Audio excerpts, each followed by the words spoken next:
Se njerëzit mendojnë se pendimi, sikur se përmenda, në momentin kur ne e kufizojmë pendimin në dimenzion të mëkatimit. Do thotë, kam bërë mëkatin e mos falës namaz, jam penduar. Falem, tash kam nevojë të pendohem për namazin. Vazhdova ana, po. Mendoj se kjo është gabim. Pastaj kena bartë tek problemi i dytë. Se a është fazë apo është shoqërues. Guximi për të kthyer është shoqërues.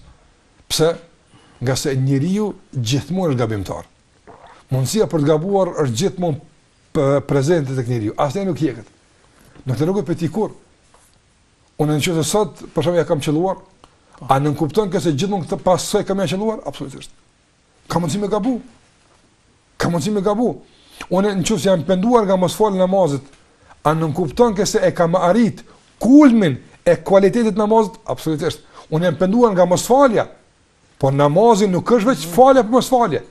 Namazit kërës falet, ka shumë gjëra që ati pastaj përfshin, kualiteti i tij, porosmëria e tij, ndikimi i tij, a nuk duhet më pendu për gjitha këto që nuk po i arrim si duhet namazin ton?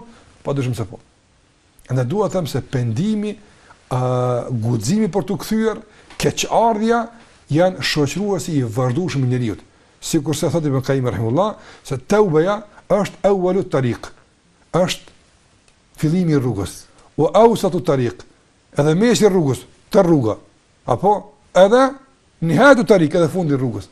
Taubeja përsëri. Taubeja njëri kur vdes, para vdekjes o Allah më fal.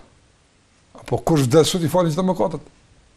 Fjala la ilaha illallah që është e fundit që njëri thotë është një konfirmim që njeriu e bashkon mes lavdërimit të Allahut dhe mes mangësisë së tij për bazë fjalë. Prandaj i falën mëkatet dhe futet në xhenet. Andaj këtë guxim nuk duhet as të largojmë dhe gjithmonë duhet ta kemi pranë.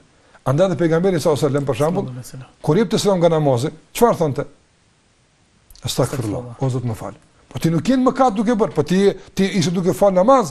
Megjithatë, gjithmonë i mbeten borxh Allahut të mënduar.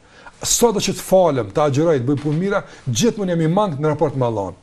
Andaj gjithmonë këtë mangësi që s'po kam mundësi me e plotësuar me adhurim kualitativ, e mbushim me kërkim falje.